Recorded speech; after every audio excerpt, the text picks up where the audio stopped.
자, 수업을 시작할까요? 자, 먼저 NCS 오늘 간단히 말씀을 드릴게요. 교재 한번 보실까요?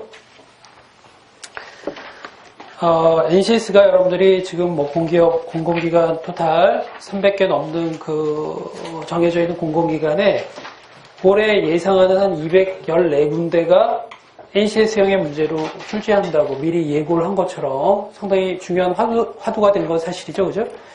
그래서 NCS라는 그 개념이나 뭐 기타 나올 수 있는 출제 경향이나 기타 여러분들이 문제 그 수준이나 이런 것들을 아시려면은 사실 이런 수업만 가지고 좀 부족하고 본격적으로 문제 풀이를 많이 들어가셔야 되는데 이건 개념 설명입니다. 그죠? 그래서 본격적으로 문제나 기타 이거는 우리가 향후 문제풀이반을 개설할 때 여러분들이 따로 들으시면 되고, 오늘부터 여러분들이 8회로 예정되어 있는데, 그러니까 제가 4회 하고요. 또 다른 교수님이, 여기 진화석 교수님이라고 나와 있죠? 이 교수님이 4회를 담당해서 수업을 진행할 예정입니다. 토탈 10개의 파트가 기초직무 능력인데, 시험 문제는 사실 여러분들 아시겠지만, 최근에 LH도 받고 AT도 받는데, 계속 문제들을 제가 수집하고 그다음에 모아놓고 있는 NCS형 문제들이 복원돼가지고 우리 학원이나 기타 관련된 사람들이 출제 문제들을 저한테 가져오고 복원하고 연구를 해본 결과 올해까지만큼은 아직은 올해라고 얘기했는데 2016년도 상반기까지는 조금 과도기적인 양상을 보이지 않을까라고 전반적으로 봅니다. 그 과도기란 얘기가 NCS형이 쉽게 말하면 직무 적성과 그렇게 차이가 아직은 구별되지 못해요. 그죠? 그래서 심지어는 시중에 어떤 출제 경향을 예측하는 사람들은 사트 문제화된 문제도 나오지 않을까라고 보기도 하고, 그 다음에 피셋 구조도 일부 적용되지 않을까 보기도 하고 상당히 광범위하게 예측하고 있는데, 제가 보기에는 피셋은 좀 약간 무리수인 것 같아요. 그죠? 그러니까 피셋까지는 여러분들이 공부하시는 거는 그 수준이 너무 많이 일단 여러분들이 확대하는 거니까 거기까지는 좀 무리고, G셋 구조에서, 그러니까 G셋, 그 전에 사트 구조는 조금 흡사한 문제들이 좀 있기도 해요.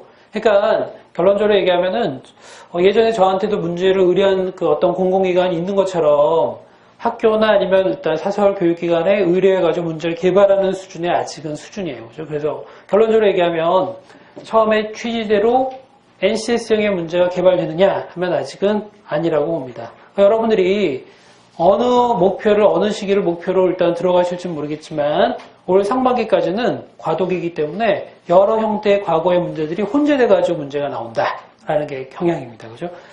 근데 문제는 뭐냐면 이게 상반기를 일단 쉽게 말하면 3, 4분기, 4, 4분기가 바로 피크타임인데, 취업의 피크타임인데 2016년이 사실 7% 정도가 더 많이 뽑는다고 예상을 했으니까 하반기 와서 문제들이 아무래도 조금 더 NCS형의 형태의 문제들이 이제 갖춰지지 않을까라고 저희는 예상을 합니다. 그죠?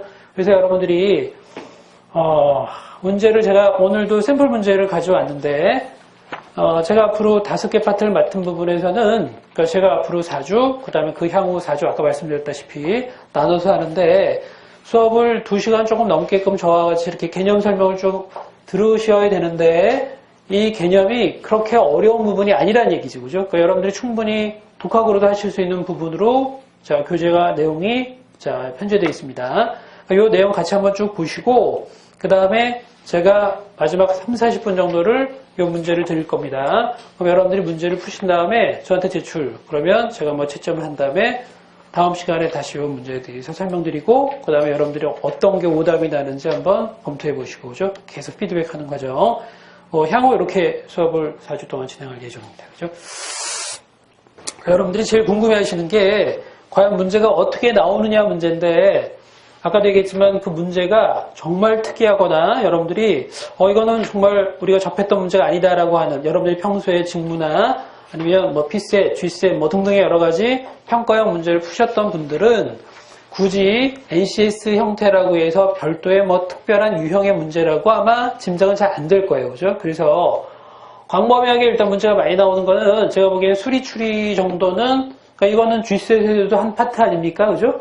요 정도 문제는 여러분들이 강화하시는 게 뒤에 일단 여러분들이 여러 가지 다양하게 문제를 풀어가는 과정에서 좀 필요하지 않을까. 그죠? 이게 분명히 공공기관뿐만이 아니라 뭐 여러분들이 삼성도 뭐 목표를 두신 분들도 있고 사기업 일부 그 다음에 일단 광범하게 직무가 아직도 문제가 나오는 회사들도 있으니까 이렇게 양수겸장으로 여러 가지 준비하실 때는 좀 필요한 부분이 그렇지 않을까라고 봅니다. 그러니까 결론적으로 얘기하면 직무 문제 함부로 놓지 마시고 그동안 여러분들이 취업 준비할 때 직무 문제를 푸셨던 분들은 계속 풀어보시고 좀 광범하게 인적성 문제라고 얘기하죠. 그죠? 그 문제 광범하게 풀고 그 다음에 난이도 높은 문제는 PCS의 일부 문제를 차용해가지고 가져오셔서 풀어보시고 그죠? 이런 것들이 선행돼야 되지 않을까라고 봅니다. 그러니까 정확히 말씀드리면 NCS형 문제는 아직은 완벽하게 구축되지 않았다. 이게 결론이에요. 그죠? 그러니까 수업하는 사람 입장에서 그렇게 마땅한 건 아닙니다. 그죠? 그러니까 어떤 형태로 설명을 드려야 될지도 좀 모호하고 그러니까 제가 문제를 개발하고 있는데 섣불리 여러분들 드릴 수도 없고 그러니까 이게 나중에 쉽게 말하면 목표가 2, 4분기쯤 되면은 즉 3월, 4월쯤 되면 문제가 아마 거의 문제집으로 나올 거예요. 시중에 지금 문제집 좀 있죠? 근데 그 문제가 완전하게 NCS형 문제라고 얘기할 수는 없단 말이죠. 그죠? 그러니까 너무 거기에 의지하지 마시고 다양하게 문제 푸시는 게 좋습니다. 기존에 인적성 문제가 있다면 풀어보시고 그 다음 NCS형 보건 문제도 한번 풀어보시고 뭐 이런 것들로 병행해야 되지 않을까라고 보는 건 제가 드리는 좋은 말씀입니다. 자, 한번 볼까요? 교재 한번 내용 보십시다. 자, 일단 여기 기초 직무 능력인데 여러분들 그 NCS 형태는 두 가지로 나누는 거 아시겠죠? 그죠? 직무 수행 능력과 기초로 나누는데 아직은 문제가 직업 기초 능력 위주로 문제가 나오고 있어요. 그죠? 10개 파트입니다. 그리고 직무 수행 능력 평가 문제가 분류가 24개의 분류로 되어 있어요. 그래서 이렇게 분류합니다. 대분류, 중분류, 소분류, 세분류 해가지고 4개의 분류 파트로 범위를 정해 있어요. 그죠? 그래서 아마 NCS형이 완벽하게 구축되는 시점이 빠르게 일단 올 하반기부터 문제가 나온다면, 근데 공교롭게도 하반기가 바로 피크타임이라고 말씀드렸죠. 그죠? 올해 여러분들 아시겠지만 올 겨울부터 즉 작년 뭐 한 9월, 10월 이때부터 아주 불붙은 거 아시죠? 그죠? 그래서 아직까지도 심평원이나 이런 회사 아직 남아있고 그래도 이 불이 꺼지지 않고 있어요. 그죠? 그래서 1, 4분기 때도 분위기가 좋습니다. 그리고 정부에서 발표한 것 다 믿을 수는 없겠지만 7, 8%의 증가를 그러니까 신입사원을 채용하겠다는 공공기관만 이렇게 공시를 했으니까 아마 이 피크가 3, 4, 4, 4분기 아마 본격화될 것 같아요. 그죠? 뭐 늘 예상했던 대로. 문제 뭐냐면 이 하반기 때 NCS 형태의 문제가 고착화되는 그 시기야. 그죠? 그러니까 여러분들이 계속 제가 공공기관 일단 준비를 같이 한 지가 거의 한 7, 8년 되는데 제가 늘 드리는 말씀은 이번에도 그런 선례가 나왔어요. 여러분들이 지금 재학 중이거나 아니면 본격적으로 취업 전선에 뛰어드신 분이라면 회사를 처음에 정하지 마시고 뚜렷하게 어떤 에너지 계열이나 뭐 기타 어떤 특정한 회사를 염두에 두지 않으신다면 회사를 계속 지원하시는 것도 하나의 요령입니다. 그러니까 1차에서 여러분들을 서류를 거르느냐 하는데 서류 자체가 굉장히 약화됐어요. 이해되시죠? 그죠? 그러니까 누구나 시험 볼 수 있는 기회를 부여하는 게 작년 3, 4분기부터 나오는 경향이에요. 그죠? 그래서 제가 늘 권유드리는 게 2차에서 만약에 이게 필기가 된다면 가장 효율적인 게 이 필기 시험을 계속 봐보시는 것도 하나의 요령이 됩니다. 이해되시지?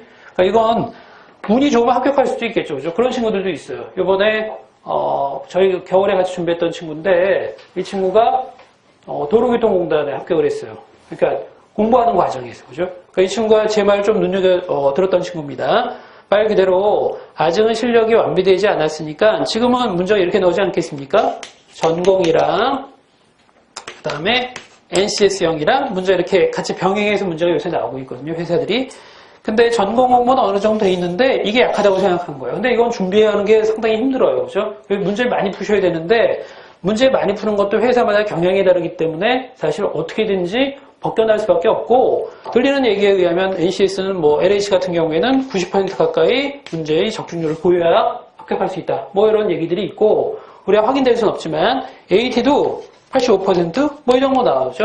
그러니까 보통 커트라인 정도로 우리가 예상하고 있는 게 NCS형 문제가 100개 문항이 나온다면 이 중에서 물론 전공과 섞어서 나오는 경우도 있고 독립적으로 나오는 경우도 있지만 만약에 NCS 형태의 문제가 100개 문제라면 적어도 90개 정도 합격권에 아마 이루어야 되지 않을까라고 봅니다. 그죠? 그러니까 적중률 이 정도로 맞춰야 되는데 문제는 HT도 그렇고 LH도 그렇고 기존에 봤던 회사들이 문제의 경향이 조금 달라요. 완벽하게 야 NCS형이 뭐다라고 일단 우리가 짐작할 수 있는 문제가 섣불리 이렇게 감이 안 온다고 그죠? 그러니까 방법은 뭐냐면 계속 준비하시는 거야. 그러니까 계속 지원하시고 어차피 1차는 거의 대부분 통과할 수 있는 과정으로 지금 일단 흘러가고 있으니까 1차 때문에 장애의 벽이 나오는 건 아니고 2차까지는 무난히 볼 수 있을 것 같아요. 그죠? 그러니까 2차에 일단 시험 준비하는 게 그렇게 어려운 건 아니야. 그러면 2차 필기에 들어가서 그 회사의 문제를 계속 풀어보는 거예요. 그죠? 그래서 결과가 좋으면 너무 대박이고 그럴 일은 없을 겁니다. 그죠? 그런 유행수를 바라면 안 되겠죠. 그죠? 어쨌건 이런 문제를 자꾸 풀다 보면은 감이 오기 시작해요. 그죠? 아, NCS형 문제가 벗어나봤자 어느 범주구나라고 짐작할 수 있으니까. 그래서 가능하시면 내가 공부 다 끝난 다음에 이제부터 회사 지원해야지라고 생각하지 마시고 지금부터라도 연습 삼아 그러니까 대신 지원하는데 떨어졌다고 해서 여러분이 너무 크게 낙담하시거나 아니면 좌절 느껴가지고 이거 아닌가 보다를 생각하면 안 되고 심리적인 건 스스로가 자기가 뭐 일단 담당해야 되겠죠. 그죠? 그 이후 문제는 계속 지원하시는 게 방법이 됩니다. 결국 아까 얘기했던 그 친구는 불과 준비한 지 한 달 반 만에 합격했어요. 그래서 더 이상 뭐 다른 과정은 들을 필요도 없이 저번에 인사하러 왔다고요. 그죠? 그래가지고 최종 합격이 됐던 친구가 정확하게 한 달 20일 정도의 합격까지 이르렀어요. 그죠? 그 친구도 뭐 열심히 했죠. 근데 NCS형 문제를 뭐 한 두세 개 정도의 문제집을 한번 풀고 인적성 문제를 계속 꾸준히 풀고 수업 듣고 하다 보니까 결과가 너무 좋게 나왔어요. 그죠? 그러니까 이게 유일한 방법은 되지 않더라도 방법론적인 면에서 틀리진 않을 거라고 봅니다. 그러니까 여러분들이 앞으로 상반기에 조금 일단 거리가 멀더라도 한번 지원해 보시고 문제 실제로 한번 풀어보시는 일련의 과정이 조금 더 도움이 되지 않을까라는 거죠. 체험해야지 문제를 알죠. 그죠? 자, 일단 뭐 여러분들이 방금 말씀드렸다시피 아직은 지금까지 기초 직무 능력 위주로 문제가 나오고 있어. 그죠? 그래서 여기 10개 파트예요. 그죠? 직무 능력이라고 불리는 건 뒤에 나오는 건 24개 파트고 이게 전문화된 문제를 만약에 얘네들이 출제하기 시작하면 걷잡을 수 없어. 너무 난이도가 높아져가지고 내가 경영이고 경영 파트에서 마케팅이고 등등으로 세분화시키는 그 부분의 문제가 세분화돼서 정말 나오기 때문에 전공과 연결하는 문제가 나올 수밖에 없어요. 그죠? 그러니까 이 파트는 사실 아직은 본격적으로 문제가 개발이 안 됐기 때문에 문제 수준이 아직은 약해요. 그러니까 제가 어떻게 보면 시대가 혼란할 때 그리고 시험 제도가 아주 복잡 미묘하게 바뀔 때 그러니까 고착화되기 전에 합격하는 게 제일 가능성이 높다는 얘기죠. 그죠? 그러니까 전통적으로 직무적성에서 실력을 발휘한 분들이 합격도 수월하게 되더라고요. 그죠? 그러니까 NCS형이 한제에서 떨어진 뭐 새로운 제도가 아니란 얘기예요. 일본에서 개발했는데 이미 일본에서는 이걸 실패해가지고 폐기 처분한 건데 우리나라가 이거 살짝 응용해가지고 지금 실시하는 제도니까 전망은 제가 보기엔 NCS는 오래 가진 못할 것 같아요. 그죠? 그래서 불행한 뉴스지만 정권이 바뀌면서 이게 어떻게 될지 모를 수 있는, 그죠? 그러니까 앞으로 기껏해야 유통기간이 앞으로 한 2년, 3년 정도 되는 제도예요. 제가 보기엔. 그러니까 너무 많이 투자하지 마시고 2, 3년 안에 승부를 거실 거라면 NCS에 확실히 결과를 도출하는 게 낫겠죠. 그죠? 자, 그러면